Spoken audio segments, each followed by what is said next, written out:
출애굽기 21장 1절에서 3절 제가 봉독합니다.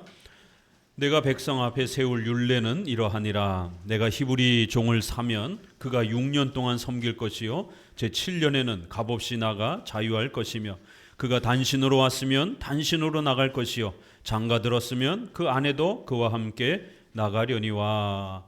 아멘.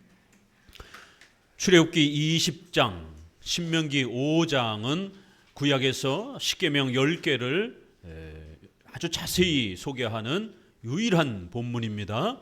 이 십계명은 앞서 말씀드린 것처럼 우리 성도들을 위한 하나님의 귀한 선물입니다. 성도들의 복으로 주셨다라고 하는 신명기 말씀처럼 하나님의 뜻을 우리가 잘 분별하고 또 깨달을 수 있는, 또 하나님의 뜻대로 순종하면 하나님의 은혜와 도우심과 복을 받을 수 있는 소중한 우리 생활의 기독교 윤리의 기준이라는 것을 꼭 기억하셔야 됩니다. 그렇기 때문에 반대로 십계명을 모르게 되면 신자라 할지라도 의식주와 관련된 우리 생활 속에 있어서 하나님의 도움을 받지 못하는 이런 일이 벌어집니다. 더 나아가서는 하나님의 징계와 책망을 받을 수도 있는 이러한 또 기준이 된다는 것을 꼭 명심하셔야 됩니다. 우리 경건 생활에 있어서도 또 의식주에 있어서도 하나님의 도움을 받고 싶으면 반드시 십계명 공부를 하셔야 됩니다. 십계명 공부를 안 하면 하나님이 우리에게 어떻게 응답하시는지, 우리에게 경제적인 또 이러한 혜택을 어떻게 주시는지, 또 자녀의 또 이러한 선물을 어떻게 주시는지, 자녀를 어떻게 해야 우리가 건강하게 잘 교육시켜 갈 수 있는지, 또 우리의 직장 생활과 가정 생활을 우리가 어떻게 또 잘 유지해 갈 수 있는지 바로 십계명을 알아야만이 그 혜택을 얻을 수 있는 것입니다. 이제 십계명을 우리가 잘 분석하고 배우기 위해서는 몇 가지 규칙이 필요합니다. 이 십계명은 10개로 짧지만 성경 전체가 이 십계명을 해설하고 설명하는 방대한 그러한 내용으로 구성되어 있기 때문에 또 십계명은 확대하면 굉장히 어렵습니다. 그렇기 때문에 십계명을 정확하게 해석하는 규칙을 잘 배우셔야 됩니다. 우리 주보의 대우리문답 99문에 보게 되면 우리 선조들은 바로 400년 전에 웨스트민스터 대우리문답에 이 십계명을 해석하는 8가지 규칙을 아주 잘 정리해 주셨습니다. 이 8가지 규칙을 반복해서 끊임없이 잘 읽으시면서 십계명을 정확하게 해석하는 법들을 배워가시기를 바랍니다. 첫 번째 같이 읽어봅니다. 율법은 완전함으로 누구나 전인격적으로 그의 의를 충분히 따르고 영원토록 온전히 순종하여 모든 의무를 철두철미하게 끝까지 완수하여야 하며 무슨 죄를 막론하고 가장 작은 죄라도 금한다. 율법은 완전하다. 그렇기 때문에 크고 작은 모든 우리의 생활에 적용이 된다라는 겁니다. 설마 이것까지 적용되겠어? 라고 생각하는 일상생활의 작은 부분까지도 또 큰 우리 여러분의 또 생활 속에서 결혼, 직장, 이사 이러한 중요한 인생의 방향을 바꾸는 중요한 선택을 해야 할 때도 또 십계명이 기준이 된다라는 것입니다. 그래서 가장 작은 부분을 어겨도 죄가 되고 큰 부분을 어겨도 죄가 된다라는 겁니다. 둘째, 율법은 신령함으로 말과 행동과 태도뿐만 아니라 이해와 의지와 감정과 기타 영혼의 모든 능력들에까지 미친다. 율법은 신령하다. 율법은 영적이다. 율법은 우리의 마음을 들여다본다라는 거예요. 그래서 율법은 살인하지 말라 이렇게 외적인 명령을 하고 있지만 우리의 마음으로부터 사람을 미워하고 시기, 질투하는 우리 마음의 문제까지도 함께 포함하는 겁니다. 외적인 행동뿐만 아니라 우리의 마음까지 전부 그 대상으로 삼는다라는 겁니다. 셋째, 다양한 관점에서 하나이며 동일한 것이 여러 계명들 가운데 요구되거나 금해지고 있다. 십계명은 10개이기 때문에 이 10개의 계명을 유기적으로 종합적으로 잘 조화롭게 체계적으로 서로의 관계를 잘 또 조화를 맞추면서 해석하셔야 됩니다. 어느 한쪽 하나의 계명에만 집중하시면 안 됩니다. 10개가 있기 때문에 10개가 상호 충돌되지 않도록 그렇게 잘 보셔야 된다는 거예요. 1계명은 첫 번째 1계명에만 들어가 있는 게 아니라 2계명, 3계명, 4계명 안에도 들어가 있는 것이죠. 하나님을 어떻게 예배할 건가? 하나님을 어떤 자세로 섬길 건가? 하나님을 예배하는 시간은 무엇인가? 5계명은요, 부모를 공경하라. 왜요? 하나님이 우리에게 부모를 세워주셨기 때문에 부모에게 주신 그 권위는 하나님이 주신 위탁한 권위라는 거예요. 그래서 단순히 육체적인 부모뿐만 아니라 우리의 창조주 되신 그 하나님의 권위를 부모에게 위탁해서 우리를 낳도록, 우리가 태어나도록 그러한 창조적 행위를 부모가 대신하도록 이렇게 하나님의 권위를 부모가 위탁받고 있다는 거예요. 하나님에 대해서 이해해야만이 왜 우리가 부모를 공경해야 되는가에 대한 부분 연결이 됩니다. 이렇게 하나의 계명이 10개 전체에 스며들어 있다는 거예요. 또 8계명, 도적질하지 말라, 합법적으로 노동하라는 겁니다. 그러나 과로가 올 정도로, 우리의 생명이 해칠 정도로, 주일 성수도 못할 정도로, 하나님을 섬기지 못할 정도로, 성경 한 장 읽지 못할 정도로 야근에다가 과로에다가 2중 3중의 아르바이트에다가 이렇게 돈만 버는 데다가 시간을 다 투자하게 되면 예배도 못 드리고 성경 한 장도 못 읽는다라는 겁니다. 하나님을 섬길 수 있는 최소한의 경건 생활을 할 수 있는 에너지와 시간적 여유는 구별해 둬야 된다라는 거예요. 노동은 중요하지만 자칫 노동에 너무 함몰되면 안 된다라는 겁니다. 이렇게 하나님에 대한 1계명은 여러 계명들 속에 퍼져 있습니다. 또 2계명도 마찬가지고요. 그래서 계명들이 서로 조화를 이루도록 해야 된다는 거예요. 네 번째, 어떤 의무를 행하도록 명하는 곳에는 그 반대되는 죄를 금하고 있고 어떤 죄를 금하는 곳에는 그 반대되는 의무를 명하는 것이 함축되어 있다. 그러므로 어떤 약속이 덧붙여져 있으면 거기에는 그와 반대되는 경고가 포함되어 있으며 어떤 경고가 덧붙여진 곳에는 그와 반대되는 약속이 포함되어 있다. 십계명은 부정적인 표현이 많습니다. 살인하지 말라. 그러면 살인만 안 하면 되는 게 아니라 자비와 구제를, 사랑을 실천해야 되는 겁니다. 이렇게 십계명은 부정적인 명령을 하고 있으면 거기에는 긍정적인 의무도 포함하고 있는 겁니다. 도적질하지 말라라고 하면 반대로 긍정적으로, 합법적으로 게으르지 말고 열심히 노동해야 된다라고 하는 부정과 긍정이 함께 전체가 이렇게 포함되어 있는 것이다라고 소개합니다. 다섯 번째, 하나님 같이 읽습니다. 하나님이 금하신 것은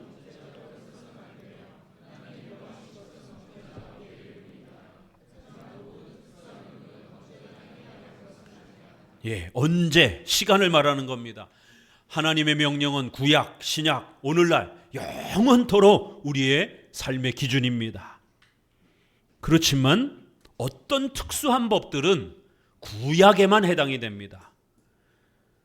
성전에 제사를 드려야 되는, 절기를 지켜야 되는, 예수님 오기 전에 이러한 의식법, 도둑질하다가 걸리면 손을 잘라야 됩니다. 간음하다 걸리면 돌에 맞아 죽습니다. 돌 처형을 행합니다. 이렇게 무시무시한 사회 형벌법도 존재합니다. 이것은 구약에만 적용이 되는 특수한 의무입니다. 예수님이 오시기 전에 여러 수단을 통해서 가르쳤던 임시적인 법들입니다. 하나님의 명령은 모든 시대에 지켜야 되지만 어떤 특수한 법들은 구약에만, 또 어떤 것은 신약에만, 신약의 12사도가 놀라운 기적을 행하고 엄청난 또 그러한 사건들이 소개가 됩니다. 그것은 사도들이 살아있을 동안에만 그렇게 또 펼쳐지는 또 그러한 특별한 의무와 또 현상으로 우리가 해석해야 됩니다. 성도들에게 오늘날까지 모두 그렇게 또 적용되어지는 그런 내용으로 해석하면 안 되는 것들이 있습니다. 성경에 기록되어 있지만 절대로 따라해서는 안 되는 것들이 있습니다. 마가복음 16장에 성령의 충만함을 받게 되면 독사를 잡을지라도, 독을 먹을지라도 죽지 않을 것이다, 이런 표현이 있습니다. 그렇다고 해서 여러분 함부로 독사를 막 붙잡고 양잿물을 막 마시고 내가 믿음이 좋은가 안 좋은가를 테스트하기 위해서 막 독약을 먹고 이러면 다 죽습니다. 그건 신약에서 아주 특별한 그러한 임시적인 성경이 완성되기 전까지 하나님이 특별한 기적을 보여주신 그러한 사건이지, 성경이 완성되고 난 이후에는 그러한 특수한 사건과 의무는 중단되었습니다. 여섯 번째, 한 가지 죄나 의무 아래 같은 종류의 죄를 모두 금하거나 같은 종류의 의무를 모두 명령한다. 거기에는 그 모든 원인, 수단, 기회, 모양 및 그것들에 이르는 자극도 모두 포함한다. 이렇게 성경에서 금지하고 있는, 십계명에서 금지하는 것은 큰 그러한 이러한 명령뿐만 아니라 거기에 연결되어지는 내적인 원인, 수단, 기회, 모양, 자극, 동기, 이런 모든 것까지 전부 포함해서 금지되는 것이다라는 겁니다. 이렇게 십계명은 큰 것도 봐야 되지만 그 속에 포함되어 있는 또 작은 것들도 전부 다 헤아릴 수 있는 또 그러한 분석을 잘 길러야 된다라고 명령하고 있습니다. 일곱 번째, 우리의 지위를 따라 우리에게 금하거나 명령된 일이라면 다른 사람들도 그 지위와 의무에 따라서 이를 피하거나 행하도록 도와줄 의무가 우리에게 있다. 여덟 번째, 다른 사람들에게 명령된 것도 우리의 지위와 사명에 따라 그들을 도와야 할 의무가 있고, 다른 사람들에게 금한 일에도 그들과 함께 동참하지 않도록 조심할 의무가 우리에게 있다. 기독교 윤리라고 하는 것은 우리 혼자 지키는 것이 아니라 우리는 나 외에 벌써 가족에 또 사람들이, 이웃이 존재하고 또 친척들이 존재하고 직장에 가도 또 생활 속에서도 우리의 이웃들이 존재합니다. 이렇게 우리 인간은 다양한 이웃들과 함께 어우러져 가면서 살아가도록 그렇게 창조되었습니다. 그래서 반드시 십계명은 우리 자신의 책임에 대해서도 우리가 신중하게 생각해야 되고, 내 행동 때문에 타인이, 우리의 이웃이 어떤 영향을 받을지 또 이러한 관계 속에서 신중하게 살펴야 된다는 겁니다. 또 타인에게 명령되어진 그러한 명령들조차도 그것이 우리에게 영향을 끼칠 수 있기 때문에 서로 상호 관계 속에서 이렇게 신중하게 십계명을 헤아리고 살필 수 있는 유기적이고 종합적인 또 그러한 자세와 태도가 필요하다라고 이렇게 말합니다. 나만 생각해서는 안 된다라는 것이에요. 이렇게 십계명은 다양한 이웃들과의 관계 속에서, 가정에서는 가족과의 이러한 인척관계에서, 또 여러분 회사에서는 직장의 이러한 또 상사와 아랫사람으로서의 그런 관계 속에서, 국가에서는 위정자들과 또 시민으로서의, 국민으로서의 그러한 관계 속에서, 교회에서는 종교 지도자들과 또 성도로서의 이런 관계 속에서 서로 상호 책임과 의무가 서로 얽혀 있다는 것을 꼭 명심하셔야 된다는 것입니다. 자, 이 8개가 상당히 많기 때문에 제가 이것을 4개 정도로 다시 한번 요약해 보았습니다. 조금 더 간략하게 주보에 4개로 소개가 됩니다. 첫 번째는 문자적 적용입니다. 성경은 OX로 해라, 하지 말라 이렇게 돼 있기 때문에 문자적 적용을 잘 하시면 됩니다. 그러나 이 문자적 적용이라는 말에는 문법적 해석, 문맥적 해석, 성경의 문자와 또 문장, 또 문맥, 이 전체를 잘 살펴서 OX를 잘 찾아내셔야 되는 겁니다. 그리고 거기에는 구약에만 명령되어지는 이러한 다양한 제사의식법, 사회형벌법, 이런 부분들은 또 중단된 것이기 때문에 또 잘 살펴가면서 문자적 적용을 하셔야 됩니다. 신명기 4장 2절에 내가 너희에게 명하는 말을 너희는 가감하지 말고 내가 너희에게 명하는 너희 하나님 여호와의 명령을 지키라.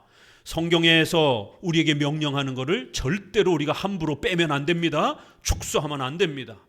또 덧붙여서도 안 됩니다. 성경에 없는 그러한 명령을 로마 가톨릭처럼 외경이라든가 로마 교황의 그러한 명령을 통해서 덧붙이면 안 됩니다.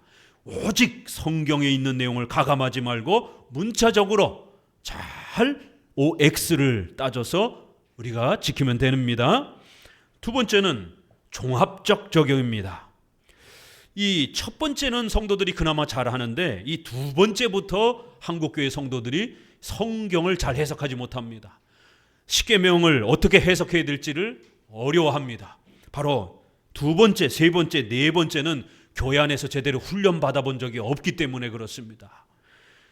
자, 종합적으로 적용해야 됩니다. 야고보서 2장 10절을 읽어보면 누구든지 온 율법을 지키다가 그 하나에 거치면 모두 범한 자가 되나니 간음하지 말라 하시니가 또한 살인하지 말라 하셨은즉 내가 비록 간음하지 아니하여도 살인하면 율법을 범한 자가 되느니라. 너희는 자유의 율법대로 심판받을 자처럼 말도 하고 행하기도 하라. 이렇게 야고보서에서는 십계명을 어떻게 지키는지 중요한 규칙이 나와 있습니다. 온 율법 십계명 10개를 지키다가 그 중에 하나를 못 지키게 되면 그러면 십계명 전체를 어긴 거나 마찬가지다라는 거예요. 9개 잘 하다가도 하나를 잘못하면 십계명은 와르르 무너질 수 있다라는 겁니다. 8개 잘 지키다가 2개 실패하게 되면 십계명이 붕괴된다라는 것이에요. 그래서 십계명을 지킬 때는 10개가 골고루 잘 유지될 수 있도록 그렇게 항상 신경 써야 됩니다. 여러분 어떤 사업을 하려고 합니다. 그런데 그 사업이 4계명 주일 성수에 어긋나요. 여러분 8계명 합법적으로 사업을 하고 노동을 해야 됩니다. 그런데 주일을 못 지켜요. 그러면 그 사업이 성경적입니까? 아닙니까? 그 사업 하시면 안 되는 겁니다. 이렇게 십계명은 서로가 조화를 이루어야 됩니다. 특별히 4계명과 5, 6, 7, 8이 많이 부딪힙니다. 주의를 지켜야 되는데 부모를 공경하라. 믿지 않는 부모님이 교회 못 나가게 해요. 그러면은 부딪힙니다. 어떻게 해야 됩니까? 이런 부분들을 신중하게 다뤄야 된다는 겁니다. 또 7계명도 마찬가지죠. 결혼에 대한 이런 부분들이 하나님 앞에 1계명 하나님을 섬겨야 되고 주 안에서 결혼해야 되는 이제 이러한 부분들. 아주 좋은 혼처가 있습니다. 조건이 아주 좋습니다. 그런데 불신자예요. 그러면 결혼해야 됩니까? 말아야 됩니까? 1계명도 깨지고 함께 예배도 드릴 수가 없어요. 불신자 배우자가 주일날 교회 안 옵니다. 그러면 4계명도 깨지는 거예요. 이렇게 결혼이라고 하는 7계명이 1계명과 4계명과 부딪히게 되면 그건 성경적 결혼이 아닙니다. 불신자와의 결혼, 1계명과 4계명을 지키지 못하는 결혼은 비성경적인 겁니다. 그러면 하나님의 도움을 받지 못합니다. 그 결혼이 행복하지 않습니다. 엄청난 고통을 겪게 됩니다. 이렇게 십계명은 상호 조화를 이루어야 된다는 겁니다. 처음에 새신자 때는 이것이 적용되기가 참 어렵습니다. 왜냐하면 10개도 다 기억하기가 어려운데 이게 서로 조화가 되는지 안 되는지 2개, 3개만 조화시키는 것도 어려운데 10개를 골고루 조화시키는 게 얼마나 어렵겠습니까? 그러나 이제 자꾸 훈련하면 또 발전합니다. 온 율법을 지키다가 그 하나를 잘못하게 되면 십계명이 무너질 수 있다는 것이. 그래서 십계명의 기본 태도는 항상 10가지가 골고루 지켜지면서 내가 하려고 하는, 내가 뭔가를 결정하려고 할 때 혹시라도 돈은 많이 벌 수 있지만 이게 9계명, 내가 거짓말을 하면서 뇌물을 받으면서 돈을 버는 그런 직업인가 살펴보셔야 되는 겁니다. 거짓말을 수도 없이 해야 되는 그러한 직업이라면 8계명하고 부딪히기 때문에 안 되는 거예요. 목회자에게 찾아와서 목사님 제가 이번에 이런 투자를 하려고 합니다. 이러한 사업을 하려고 합니다. 그럴 때 성도들은 이 십계명을 아직 골고루 살피는 훈련이 부족하기 때문에 목회자는 상담을 통해서 그걸 들여다봐 주는 겁니다. 아, 그거 9계명하고 부딪힙니다. 그거 투기에 해당이 됩니다. 경제적 형편이 너무 열악한데 빚을 내서 최근에 코스피가 너무 많이 오르다 보니까 증권사에 빚을 낸 그러한 신용 미수 투자가 어마어마하게 높여져 있다라고 한국 주식거래사상 가장 높은 수치로 이렇게 빚이 쌓여 있다라고 말합니다. 한국에서도 2배, 3배 삼성이나 하이닉스 같은 이러한 상품을 2배 수익을 얻는 이러한 레버리지 ETF가 나왔습니다. 2배로 수익 얻는 것만 생각해요. 떨어질 때는 2배로 떨어지는 걸 생각을 못하고, 이 레버리지 상품들은 거의 대부분 투기 상품들이 많습니다. 굉장히 조심해야 됩니다. 그런데 20대, 30대가 미국이나 우리나라의 레버리지 상품에 어마어마한 비율을 차지합니다. 안전하고 우량주 정도의 이러한 주식에 투자를 못하고 화끈한 단기간에 엄청난 수익을 내는 이런 쪽에 20, 30대들이 엄청난 그러한 투자를 하고 있습니다. 이건 투기입니다. 십계명의 위배가 되는 거예요. 본인은 투자라고 하지만 목회자가 상담해 보면 투기에 가까운 10번째, 탐욕하지 말라. 결국 나중에 왕창 깨지고 나서 목사님 왜 제가 실패했죠? 바로 그건 10번째. 본인은 하고 싶어서 이미 벌써 방향을 다 잡은 거예요. 그러나 그 마음속에는 욕심과 욕망, 투기라고 하는 이러한 마음이 가득 차 있는 겁니다. 그렇기 때문에 이렇게 십계명을 골고루 살피셔야 되는 겁니다. 자, 세 번째는 우선적 명령입니다. 우선적 정경. 십계명에는 10개를 골고루 다 지켜야 되는데 우리 인간의 연약함 때문에, 우리 인간의 죄 때문에, 또 우리가 살아가는 이 사회의 죄악된 또 이러한 모습 때문에 성도들이 다 지킬 수 없는 그런 또 열악한 상황들이 존재합니다.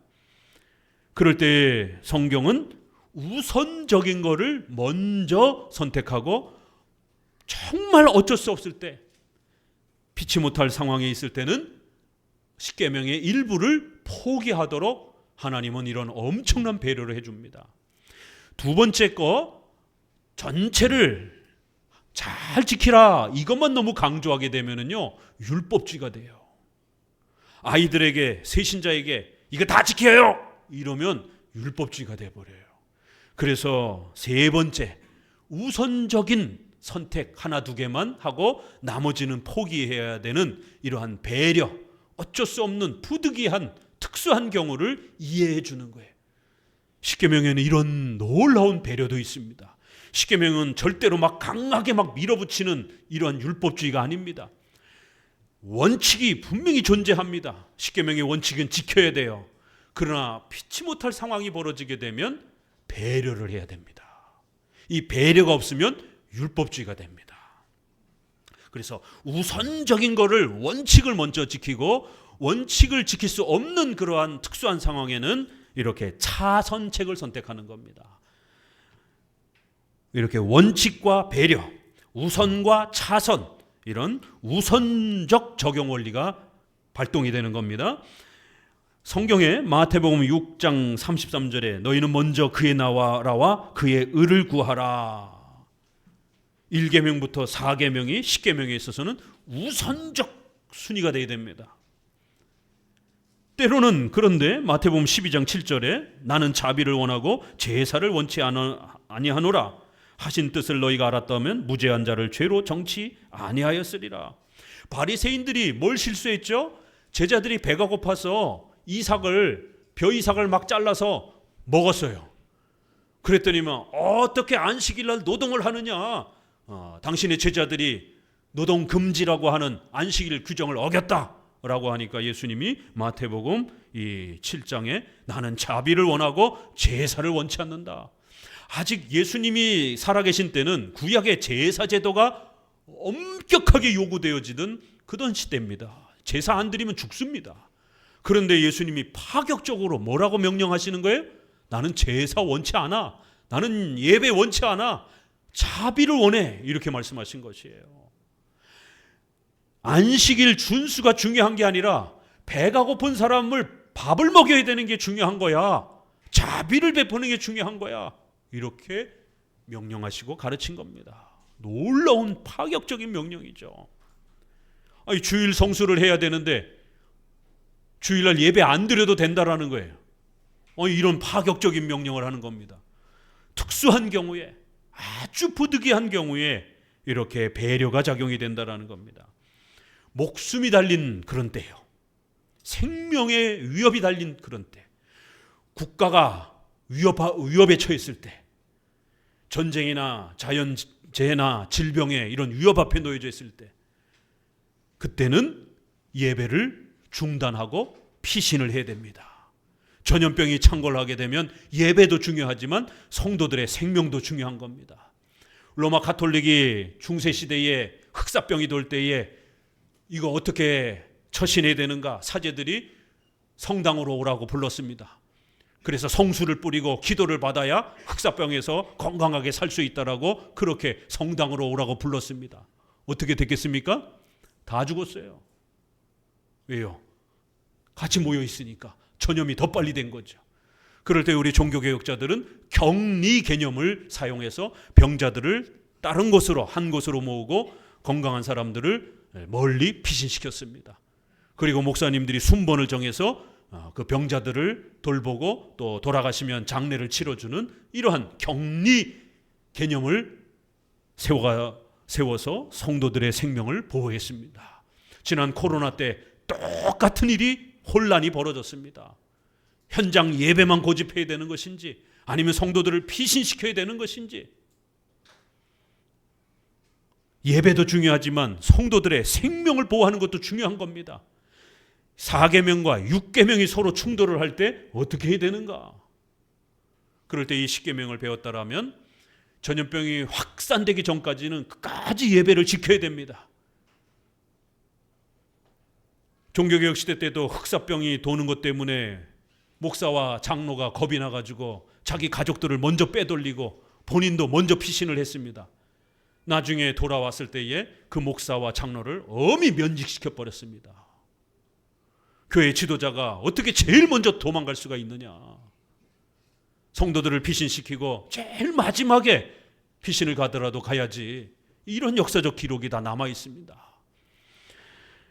이렇게 계명들이 서로 부딪힐 때는 특별히 목숨이 위태롭고 또 국가가 생존의 위기를 겪고 이런 또 자연 질병 재해를 겪게 될 때에는 원칙적인 이러한 부분, 예배를 소중하게 여기고 또 성도들의 생명을 소중하게 여기는 이것이 우선적 선택이 되는 겁니다. 그래서 크게는 1계명부터 4계명이 5계명부터 10번째 계명보다 우선순위입니다. 4계명을 지켜야 되는데 부모가 예배를 못 드리게 합니다. 불신자 배우자가 예배를 못 드리게 합니다. 그렇게 되면 9계명을 포기해야 되는 거예요. 거짓말하고서라도 교회 와서 예배 드려야 되는 겁니다. 그러면 이제 성도들이 깜짝 놀래요. 아니, 목사님이 어떻게 거짓말을 하라고 가르치지? 원칙은 거짓말하면 안 되는 겁니다. 그러나 이렇게 예배를 드리러 가야 되는데 반대자들이 또 총칼을 대고 성도들을 잡아 죽이려고 하고 이럴 때는 피신을 해야 되는 겁니다. 어떨 때는 거짓의 이러한 9계명에 대한 부분을 내려놔야 되는 것입니다. 놀라운 것은요, 우리가 구약에 그런 예들을 보게 됩니다. 기생 라합이 어떻게 해서 살아났죠? 자국의 왕과 군인이 이스라엘 백성들을 잡으러 왔습니다. 그러면 시민으로서, 국민으로서 자국의 법을 지켜서 이스라엘 백성들을 고발해야 되잖아요. 그런데 하나님과 교회를 더 두려워하는 마음 때문에 기생 라합은 거짓말을 했습니다. 나 모른다, 저쪽으로 갔나 보다. 숨겨놨습니다. 그리고 피신시키고 이스라엘 정탐꾼들을 살려준 겁니다.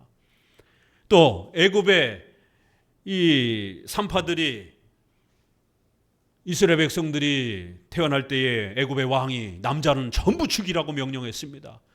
그럴 때 산파들이 어떻게 대응했습니까? 남자아이들을 다 살려줬습니다. 왜요? 하나님을 두려워해서. 왕에게 거짓말을 한 겁니다.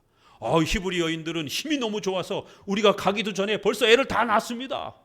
이렇게 거짓말을 해서 히브리 남자들을 살려준 겁니다. 또 더 놀라운 것은요, 하나님이 그렇게 또 직접적으로 명령하기도 합니다.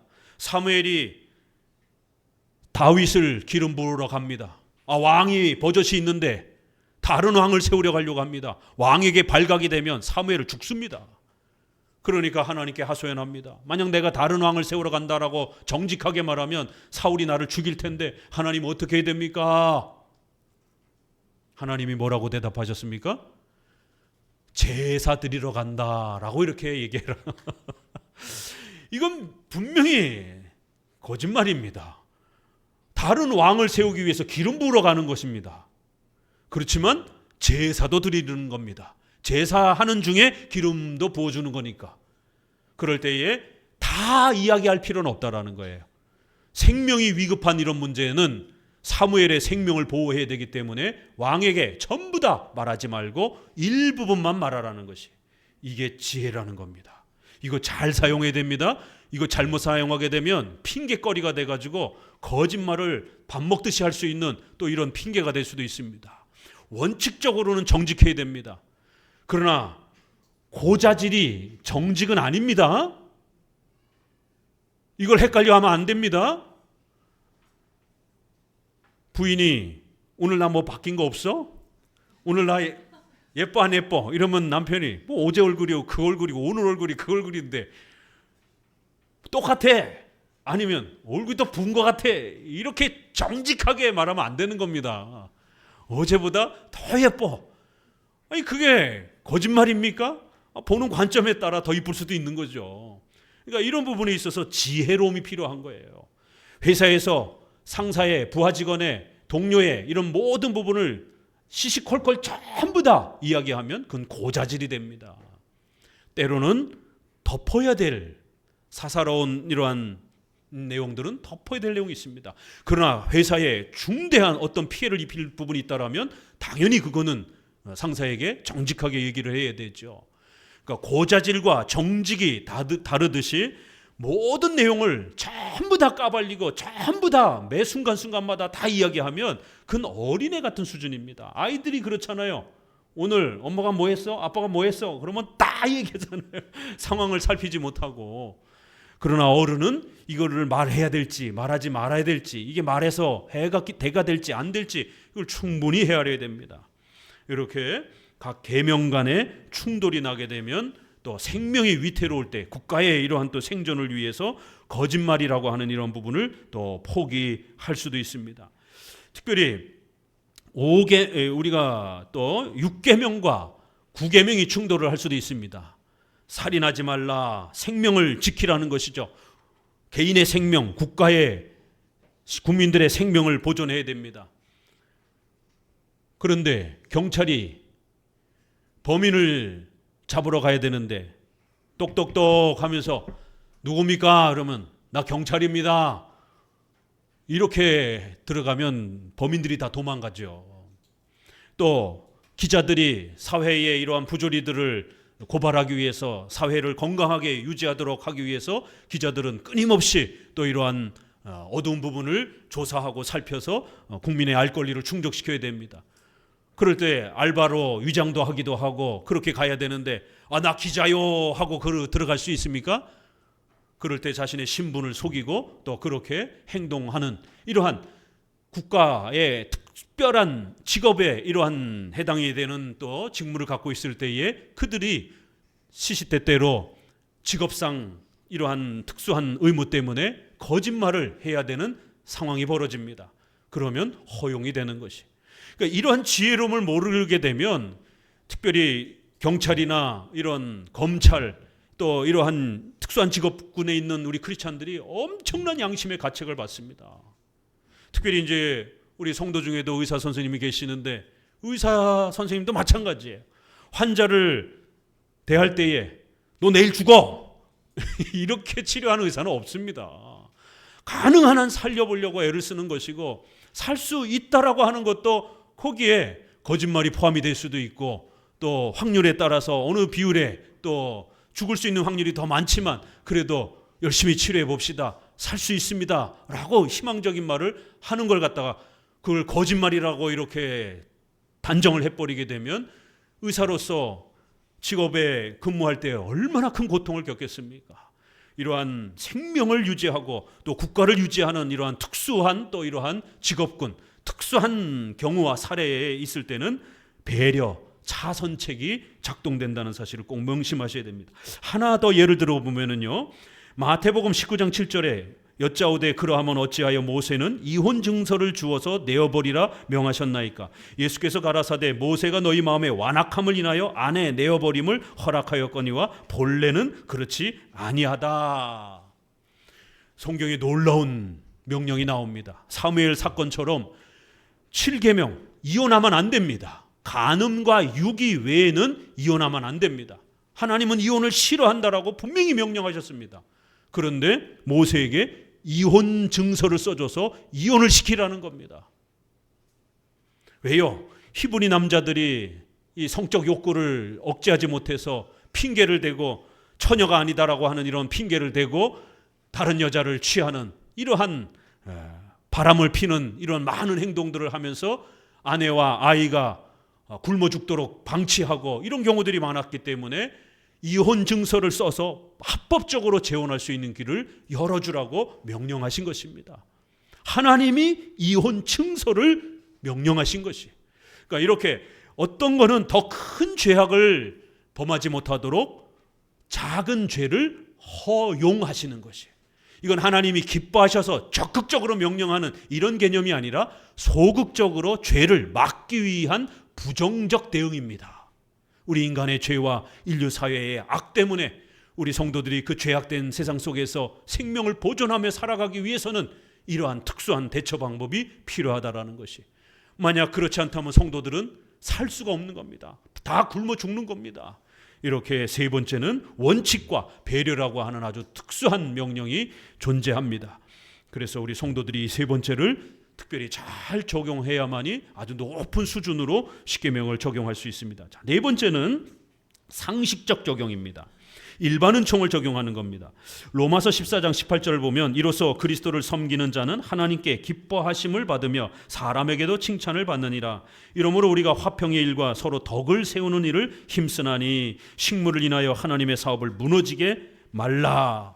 어떤 먹고 마시는 이런 문제를 가지고 너무 죄다 아니다 이렇게 접근하게 되면 신앙이 붕괴될 수 있는, 성도들이 굶어 죽을 수 있는 이런 위험에 빠지게 된다라는 거예요.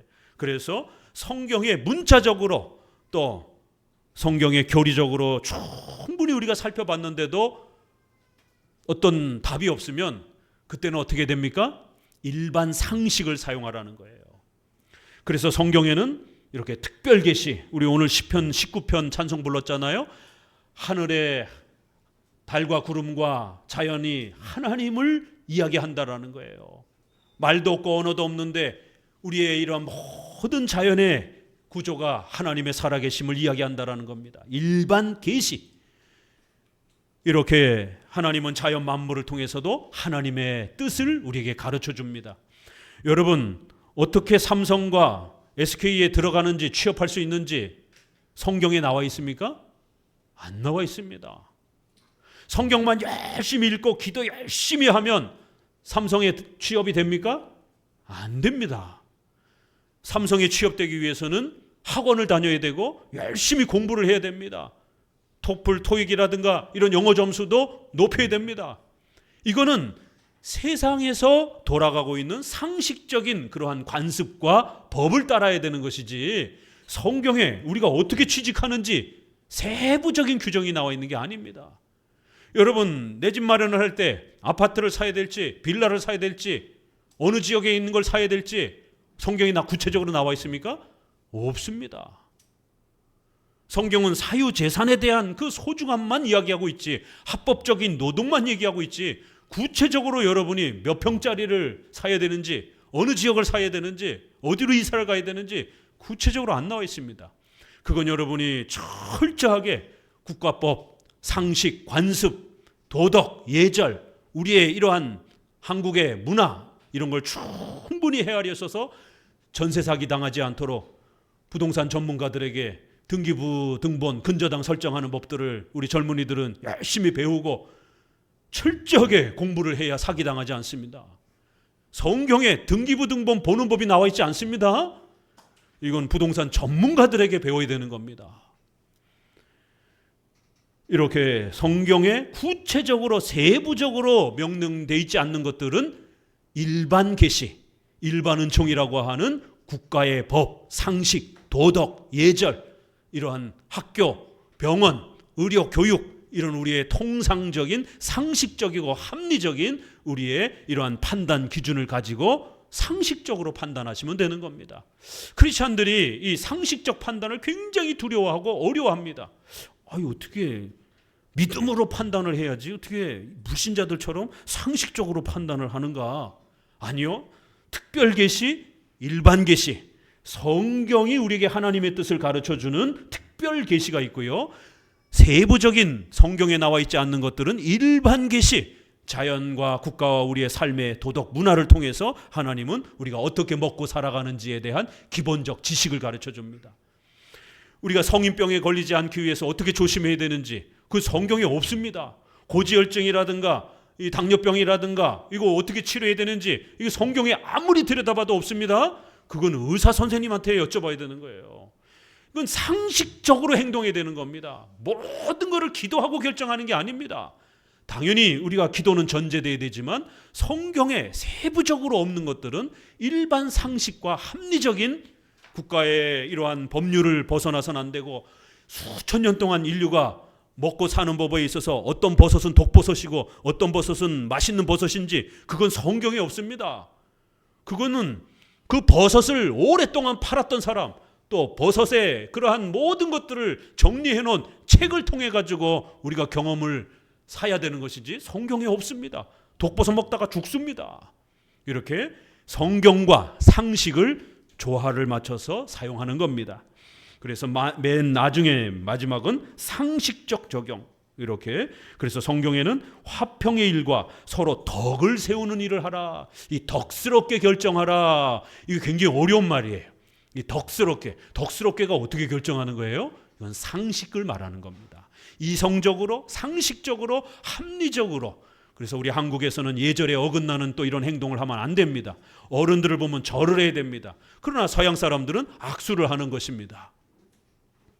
동양 우리 한국에 와서 어른들한테 어이 할아버지 안녕 이러면서 손을 내밀면 버르장머리 없다라고 욕먹습니다. 이건 성경 어디에도 나와 있는 건 아니에요. 성경은 오히려 신약에 서로 입 맞췄더라 이렇게 말합니다. 약간 서구 문화적인 인사여절이 있기 때문에. 그러나 이거는 우리 동양 문화에 절대로 남녀가 서로 입 맞추면서 인사할 수는 없습니다. 이러한 부분에 상식적인 예절과 도덕과 이러한 지식들을 사용해야 되는 겁니다. 자, 이런 네 가지 규칙을 잘 기억하시면서 이제 23장까지 다양한 케이스 바이 케이스의 이런 예들을 살피시면서 오늘 우리 시대의 다양한 우리의 복잡한 이러한 생활들 속에서 우리가 십계명을 어떻게 기준을 잡고 또 어떻게 확장하고 또 어떻게 여러분의 일상 개개인의 삶에 구체적으로 적용해야 되는지를 구약을 통해서 배워가셔야 됩니다. 22절 출애굽기 20장부터 봅니다. 같이 읽습니다. 여호와께서 모세에게 이르시되 너는 이스라엘 자손에게 이같이 이르라. 내가 하늘에서부터 너희에게 말하는 것을 너희가 친히 보았으니 너희는 나를 비겨서 은으로 신상이나 금으로 신상을 너희를 위하여 내게 토단을 쌓고 그 위에 너의 양과 소로 너의 번제와 화목제를 드리라. 내가 무릇 내 이름을 기념하게 하는 곳에서 내게 강림하여 복을 주리라. 어떤 계명이죠? 이것도 훈련하셔야 됩니다. 십계명의 많은 율법 명령들을 여러분 읽으실 때 이 본문이 어느 계명에 해당이 되는 것인지를 꾸준히 찾아가면서 읽어야 돼요. 이 계명에 해당이 되는 겁니다. 우상 숭배하지 말라. 하나님을 그림이나 조각이나 신상이나 이런 걸로 만들지 말라라는 거예요. 오직 하나님이 가르쳐 주신 번제와 화목제, 구약에는 짐승을 바치는 제사 예배였기 때문에 번제와 화목제 방식으로 예배를 드리라는 거예요. 신약에는 이것조차도 중단이 됐고 사도행전 2장 42절에 사도들의 가르침을 따라 떡을 떼며 교제하며 기도에 전혀 힘쓰니라. 이렇게 좀 더 간략한 형식으로 신령과 진정으로 예배드리는 오늘날의 예배 형식으로 바뀌었습니다. 이거를 우리가 규정적 예배 원리라고 말합니다. 우리 인간이 원하는 예배가 아니라 하나님이 명령하신 예배를 잘 지켜서 예배 드리라는 겁니다. 구약에는 짐승을 제사로 바치는 제사 중심의 번제와 화목제의 예배를 드리라는 거예요. 그러면 하나님이 강림하여 복을 줄 거라는 겁니다. 특별히 아직 레위기를 통해서 성막 명령이 안 나왔기 때문에 임시적으로 짐승을 바칠 수 있는 돌 제단을 만들으라는 거예요. 그런데 이 돌을 만들 때 사람이 정으로, 도구로, 망치로 그걸 가다듬어 가지고 깨지 말라라는 거예요. 또 그리고 그 돌 제단 위에 사람이 올라서지 말라라는 거예요. 그렇게 되면 하체가 보인다라는 겁니다. 이게 뭔 뜻입니까? 예배를 드릴 때에 절대로 인간적인 고안, 생각, 실용적인 그런 판단, 아이들이 좋아하니까 애들 찬송, 이런 식으로 접근하면 안 된다라는 겁니다. 우리 장로교는 남녀노소 어린아이들도 전부 이렇게 함께 예배드리고 함께 어른 찬송을 어려서부터 배우면서 이런 장로교식 예배의 질서들을 배우는 겁니다. 인간의 필요에 따라서 예배를 그렇게 조작하거나 만들지 말라라는 거예요. 이거를 구약에서는 하나님이 원하시는 예배는 하나님이 명령한 예배, 제단조차도 함부로 거기다가 인간이 손을 대거나 가다듬지 말고 그저 하나님이 명령하신 자연 그대로의 돌 하나 놓고 거기서 짐승을 바치라는 겁니다. 절대로 인간의 손이 포함되지 못하도록 막아야 된다는 겁니다. 성경이 명령하는 예배를 드려라. 우리 개옥주의 한마음교회 장로교 예배는 왜 이렇게 엄숙한가? 이것이 지난 500년 동안, 2000년 동안 정통 기독교가 예배드렸던 모습입니다. 지금은 너무 쾌락적인 형태로 찬송가도 템포가 너무 빠른 형태로 이게 가요인지 종교음악인지 구별이 안 됩니다. 가사만 살짝 바꿨지 거의 멜로디와 이런 음률과 패턴이 전부 다 이러한 세상 노래하고 똑같습니다. 종교음악은 신을 예배하는 거기 때문에 엄숙해야 되는 겁니다. 한국의 기독교 예배만이 시끄럽고 정신없고 너무 무질서한 모습입니다. 타종교의 힌두교, 불교, 이슬람 이런 타종교조차도 신을 예배할 때 이렇게 정신없고 소란스럽지 않습니다. 본능적으로 두렵고 떨리는 그 신 앞에 나아가기 위해서는 겸손하고 조용하고 엄숙해야 된다는 것이 본능적으로 인간에게 다가오는 것입니다. 개신교만 이렇게 시끄러운 거예요. 정신없는 이 예배. 그러나 우리 종교개혁자들은 엄숙한 예배로 회복을 시켜준 겁니다. 이 계명 어떻게 예배를 드려야 될 것인가? 자, 출애굽기 21장 1절도 읽어봅니다. 내가 백성 앞에 세울 율례는 이러하니라. 내가 히브리 종을 사면 그가 6년 동안 섬길 것이요 제 7년에는 값없이 나가 자유할 것이니 그가 단신으로 왔으면 단신으로 나갈 것이요 장가 들었으면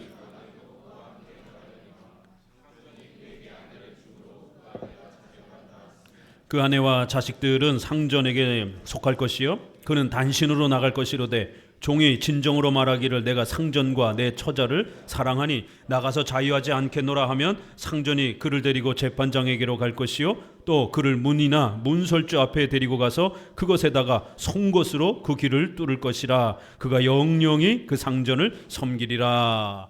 우리 여성들이 귀걸이 많이 하죠. 이 귀를 뚫는 거. 이거 옛날에는 내가 노예가 되겠습니다라고 하는 이 표시였습니다. 그러나 이제 지금은 그러한 의미가 많이 사라졌기 때문에 그냥 하나의 미적 그런 도구로 많이 사용하지만 옛날에는 귀를 뚫는 것은 노예가 된다라는 표시였습니다. 자, 이것은 어떤 계명에 해당이 될까요? 노예 문제를 다룹니다. 6계명에 주로 해당이 됩니다. 21장에는 6계명이 주로 많이 소개가 됩니다. 이스라엘 백성들이 혹시라도 먹고 살다가 어떤 집안이 가난해졌어요. 그러면 그 가난한 집은 일정한 기간 동안에 자신을 노예로 그렇게 노동에 구속될 수 있다라는 겁니다. 돈 많은 집에 노예로 들어가서 그렇게 일을 해서 먹고 살으라는 거예요. 만약 그것조차도 방법이 없으면 굶어 죽을 수 있는 위험이 있기 때문에 이렇게 노예 제도를 허락했습니다. 그래서 구약의 이 본문을 읽으면서 많은 분들이 헷갈려하는 게 아니 어떻게 성경이 노예 제도를 인정하는가? 그러나 이제 우리가 뒤에 보게 되면 사람을 후리는 자, 인신매매를 말합니다. 이 인신매매는 아주 엄격하게 금지되어 있습니다. 그러나 고대 사회에는요, 이 노예 제도라는 개념이 우리가 생각하는 그런 개념하고는 조금 많이 다릅니다. 근로계약, 노동계약처럼 돈이 없는 사람, 땅이 없는 사람들은 땅이 있는 사람한테 가서 노동을 제공하고 먹을 양식을 얻는 그런 일정한 사회의 직업과 노동의 그러한 구조로 그렇게 또 운영되고 있었습니다. 그렇기 때문에 그런 정도에 있어서는 노동과 근로 또 그 다음에 급여를 얻을 수 있는 이 정도의 범위 내에서는 고대 사회가 노예 제도를 많이 사용하고 있었기 때문에 성경도 허락해 준 겁니다. 그러나 이제 후대에 와서 노동자들의 이러한 인권이 좀 더 확대가 되면서 노동자들의 자유를 억압하는 그러한 노예적 개념의 부분들이 이제 자연스럽게 또 없어진 것입니다. 그러나 그 근원적 그러한 노동을 제공하고 양식을 얻는다라고 하는 이러한 근로계약적 개념의 이러한 형태는 여전히 똑같은 겁니다. 지금도 사실 우리가 직장 다니지만 많은 직장인들이 그러잖아요. 죽을 때까지 벗어나지 못하는 거반 노예처럼 그냥. 그렇지만 좀 더 입사와 퇴사의 자유가 있잖아요. 그렇죠? 이런 근로와 양식을 얻는 급여를 받는 이 노동계약은 본질적인 면에 있어서는 비슷한 거예요. 그러나 과거에는 상정과 노예로서 노예가 약간의 자유가 좀 없는 것이고, 지금의 근로계약은 개인의 자유가 조금 더 많이 확장되어 있는 이 정도의 차이로 구별될 뿐이지, 이러한 사회적 근로계약 개념의 이러한 토대는 비슷합니다. 자, 그럴 때에 안식일, 구약에는 7년 또 그 다음에 일주일을 단위로 해서 7일째 안식일, 또 그 다음에 6년을 일하고 7년째는 안식년으로 이렇게 쉬면서 하나님 앞에 온전히 예배드리는 주일 성수를 이렇게 가르쳤습니다. 그래서 안식일 중심, 안식년 중심으로 모든 사회 제도가 운영되어지도록 그렇게 명령하셨습니다. 왜냐하면 주일 성수의 정신을 간직하도록 그렇게 가르친 겁니다. 그렇기 때문에 이러한 7년 단위로 움직여 갈 때에 혹시라도 노예가 됐다라면 6년 동안만 일을 시키고 7년째는 자유롭게 풀어주라는 것이에요. 그런데 만약 혼자 그렇게 노예가 됐다라면 7년째 혼자 나가면 되는 거예요. 근데 혼자 들어왔다가 주인이 노예 중에 부인을 또 이렇게 허락해서 자녀까지 얻었어요. 그러면 7년째 자유를 얻는 안식년 때에 혼자만 나가라는 것이. 왜냐하면 부인과 자녀는 상전의 소유이기 때문에 그렇다라는 것이에요. 그래서 상전의 소유권과 또 이 노예로 일을 했던 노동자의 이 자유권을 아주 기가 막히게 잘 조율하는 놀라움을 보게 됩니다. 만약 부인과 자녀가 있으니까 혼자 나가는 것이 불편하거든 영원히 그 집에 노예로 가족들과 함께 살겠습니다라고 맹세를 하라는 것이, 그리고 그 서약으로 귀를 뚫으라는 겁니다. 그러니까 노동을 제공하면서 노예가 됐을 때 7년째 안식년이 되면 자유롭게 될 자유가 있습니다. 그렇지만 그 자유를 포기하고 아내와 자식이 있다라면 계속해서 노예로 살아가는 것도 개인이 선택할 수 있다라는 겁니다. 이렇게 우리가 생각하는 인신매매 같은 그런 노예제도 개념은 아닙니다. 아주 파격적으로 상전의 소유권은 분명히 그 권리로 존중해줘야 되고, 그럼에도 또 노동자로서 종의 또 그러한 생명과 자유에 대한 부분은 또 일정하게 보호해 주도록 이렇게 8계명과 관련해서 또 6계명과 관련해서 아주 기가 막힌 각각의 권리를 상호 유지하도록 이렇게 시킵니다. 더 기가 막힌 거는요, 파격적인 대우는요, 그 다음 내용들이 나옵니다. 특별히 7절에 사람이 그 딸을 여종으로 팔았으면 그는 남종과 같이 나오지 못할지며 만일 상전이 그를 기뻐하지 아니하여 상관치 아니하면 그를 속신케 할 것이나 그 여자를 속임이 되었으니 타국인에게 팔지 못할 것이라. 만일 그를 자기 아들에게 주기로 하였으면 그를 딸같이 대접할 것이요 만일 상전이 달리 장가를 들지라도 그의 의복과 음식과 동침하는 것은 끊지 못할 것이요 이 세 가지를 행하지 아니하면 그는 속전을 내지 않고 거저 나가게 할 것이라. 오늘날 여성 신학을 주장하는 이러한 극단적 페미니즘을 주장하는 이러한 또 좌파 사회주의적인 이러한 성평등을 주장하는 이러한 사람들이 있습니다. 그러면서 성경을 가부장적이다. 기존의 전통적인 이러한 교회의 이런 모습은 남자 중심이기 때문에 가부장적이고 여성을 폄하하고 여성의 인권을 짓밟는, 전통적 기독교는 여성의 인권을 짓밟는다. 그렇기 때문에 이제 성경의 이런 많은 부분들을 없애버리고 여성의 권한을 더 높이는 그런 방식으로 해석을 해야 된다라고 하면서 여성신학, 페미니즘 이런 것들을 주장을 합니다. 성경에는 남녀의 이런 가정의 결혼의 원칙을 남편은 아내를 자기 몸같이 사랑하고 아내는 남편을 예수 그리스도를 대하듯 복종하라, 이렇게 에베소에 명령합니다. 이것이 하나님이 가정에 세워주신 질서다라는 거예요. 남녀가 하나님 앞에 똑같이 형상으로 창조되었다라고 말합니다. 똑같이 구원받는다라고 말합니다. 그러나 가정에는 남자가 가장으로서의 권위를 행사해야 된다라고 질서적 차이는 허락합니다. 그런데 이것까지 무시해서 남자와 아내가 똑같이 모든 것을 결정해야 된다. 똑같이 그러면 군대 가고 똑같이 아기 낳고 똑같이 돈 벌고 이런 식으로 적용해야 됩니까? 남자와 여자는 기능과 신체상으로 분명히 다른 면이 있는 겁니다. 남자가 아이를 낳을 수 없는 그러한 노동에 더 특화되어 있고 여성은 아이를 더 잘 기를 수 있는 그러한 각각의 기능과 특징이 구별되어 있는 것이에요. 적들이 쳐들어왔을 때 남편은 자녀와 아내를 보호하기 위해서 더 강력한 힘으로 도적들을 막아야 되는 그러한 또 책임과 의무가 있는 겁니다. 이렇게 하나님은 남편에게 더 강한 힘과 능력을 주셔서 가정을 보호하도록 가장으로서의 권위를 허락해 주신 것입니다. 그건 결코 여성을 무시해서가 아닙니다.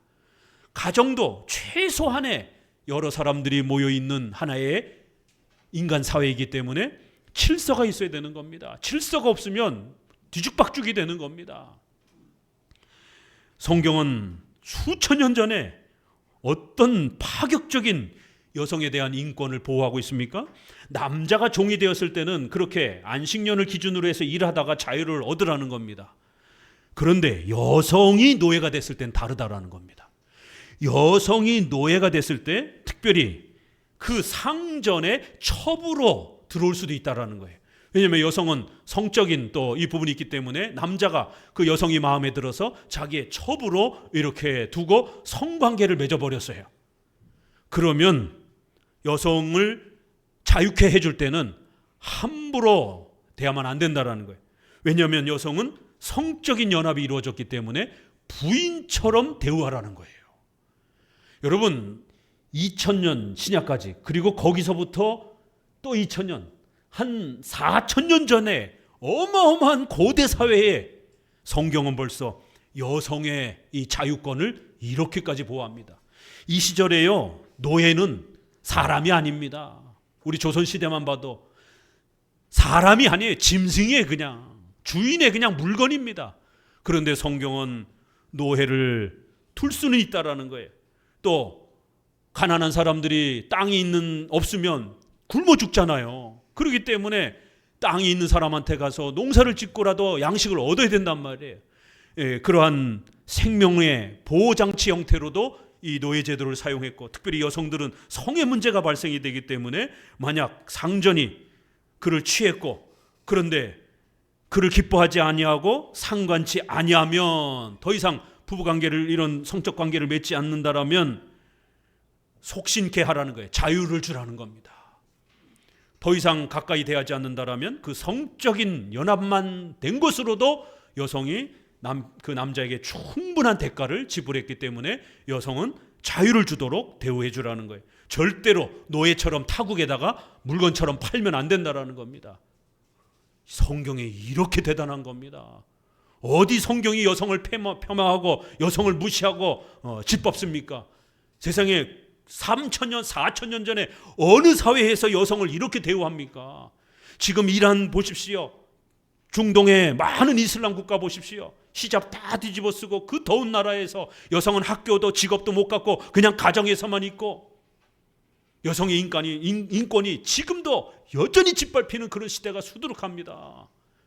여성에게 투표권도 없는 그러한 우리나라의 과거의 옛 모습을 볼 수 있습니다. 그러나 성경은 수천 년 전에 이렇게 특별히 여자 종이 특별히 상전의 첩처럼 이렇게 들어왔을 때는, 성적 연합이 이루어졌을 때는 반드시 주인이 기뻐하지 않아서 더 이상 자기의 첩으로 두지 않으려고 하면 자유를 주라는 거예요. 또 그 다음에는요, 아들이 노예 중에 여자 노예가 마음에 들어가지고 또 아들이 그 여성을 취한 거예요. 그러면 그를 딸같이 대접할 것이요. 우리 시어머니들 계십니까? 며느리가 딸이 됩니까?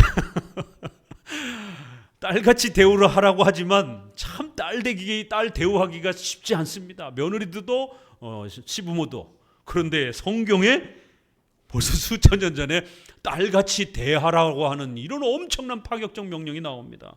노예라 할지라도 만약 아들에게 부인이나 첩으로 줬다라면 부인 대우를, 며느리 대우를 하라는 겁니다. 더 나아가서 며느리 정도도 아니고 딸 대우를 하라는 거예요. 너의 가족으로서 대우를 하라는 겁니다. 여성이 성적으로 이렇게 연합이 되고 희생이 되면 그건 보통의 희생이 아니라는 겁니다. 그래서 남자는 노동을 제공하지만 여성은 특별히 노동뿐만 아니라 이렇게 성적인 관계와 연합이 발생이 되면 절대로 물건 취급하지 말고 부인이나 또 그렇게 딸처럼 가족으로서의 권리를, 신분을 획득할 정도로 대우해 주라는 겁니다. 이렇게 성경은 여성의 인권에 대한 엄청난 배려와 또 파격적인, 고대 사회를 생각하면 아주 파격적인 그런 여성의 대우를 해주었던 것입니다. 우리가 그 모세의 이혼 증서에도 보는 것처럼 지금도 여성이 재혼하는 게 쉽지 않습니다. 사회적 그러한 시각이. 그런데 과거에는 얼마나 더 어려웠겠습니까? 조선시대에 여성인이 재혼하려고 하는 것을 차단시키기 위해서 자결을 하고 연료문을 세우고 집안의 명예를 드높이기 위해서 죽으라고 이렇게까지 사회적 분위기를 만들었던 시절이 100년, 200년도 안 됐습니다. 우리 사회도.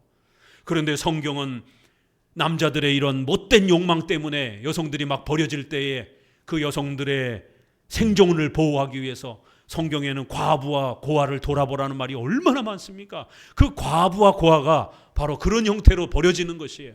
그럴 때 그 여성들은 과거에는 땅 중심의 사회였기 때문에 땅이 없으면 굶어 죽는 겁니다. 그렇기 때문에 땅이 있는 집안에 신속하게 빨리 시집가서 아이와 여성의 생명이 보호를 받을 수 있도록 모세에게 이혼 증서를 합법적으로 써줘서 반드시 재혼을 합법적으로 할 수 있는 길을 열어주라고 여성의 생명을 이렇게 하나님이 확보해 준 겁니다. 성경은 3,000년 전, 4,000년 전에 합법적으로 재혼할 수 있는 사회제도를 제시해 주신 것입니다. 떳떳하게 여성들이 재혼할 수 있는 이러한 양심의 자유를 가지고 하나님의 축복을 받으면서 재혼할 수 있는. 왜요? 첫 번째 결혼을 잘해야 되지만 우리 인간의 죄악 때문에, 때로는 실수 때문에 믿지 않는 자와 또 험악한 자와 또 이렇게 결혼을 했다가 간음과 유기, 이러한 형태가 발생이 되고 바람이 나고 또 유기, 신앙적 유기도 있고 폭력적으로 돈을 벌어다 주지 않는 이런 노동적 유기도 있고 신앙을 방해하는 신앙적 유기도 있고 다양한 버려짐이 있습니다. 그럴 때 성경은 신속히 합법적으로 재혼할 수 있는 길을 열어줘서 여성의 생명과 인권을 확보해 주라고 하는 이런 엄청난 명령을 제시해 줍니다. 오늘은 이렇게 21장 앞부분을 또 이렇게 보고 다음에 21장과 22장을 또 연결해서 보도록 합니다. 몇 개의 사례만 봐도 파격적이고 놀라운 우리 인간의 생명을 보호하는 하나님의 깊은 배려와 원칙도 강조해 주면서 또 특수한 이런 경우가 발생이 됐을 때 배려해 주는 따뜻한 이러한 엄청난 하나님의 말씀의 깊이들을 우리는 배우게 됩니다.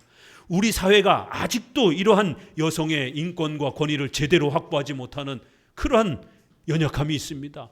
오히려 성경을 정확하게 배워서 일부 일처제 또 그 다음에 여성의 인권을 잘 보호해주는 사회제도 이러한 부분들을 발전시켜야지 좌파 사회주의적인 페미니즘적인 이러한 형태에서 동성애를 강조하고 여성의 이러한 모습을 극단적으로 이렇게 강조하면서 엄마의 인권만 강조하고 아기를 죽이라고 이렇게 반성경적인 이런 형태로 여성의 생명을 해치는, 오히려 여성의 생명이 위태로운 방식으로, 이건 인권도 아니고 정의도 아닙니다.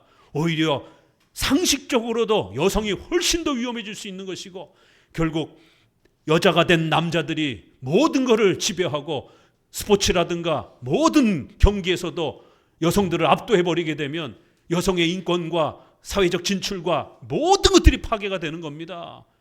오히려 여성을 죽이는 겁니다. 오히려 성경처럼 남자와 여자의 차이를 잘 구별하고 각각의 하나님이 주신 역할들을 잘 감당하도록, 그리고는 또 사회적 약자인, 남자보다 좀 더 약자인 여성을 또 어떻게 보호해 줘야 될지를 성경으로 그 원칙을 배워야만이 여성들이 진정한 여성이 될 수 있는, 보호를 받을 수 있는 것입니다.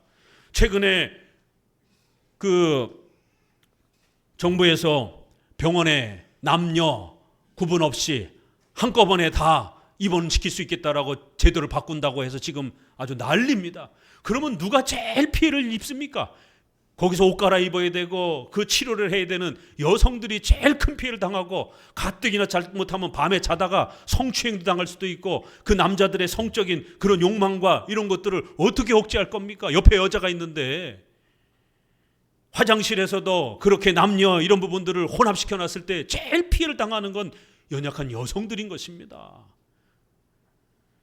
이렇게 성경은 십계명을 통해서 우리 인류 사회의 안전과 또 특별히 사회적 약자가 어떻게 해야 보호받을 수 있는지를 원리와 방향을 가르쳐주고 있는 겁니다. 성경대로 해야 우리 인류가 안전하고 특별히 약자들이 보호를 받을 수 있는 것입니다. 십계명을 부지런히 공부하셔서 이 하나님의 뜻의 풍성함들을 맛보시기를 바랍니다. 기도합니다.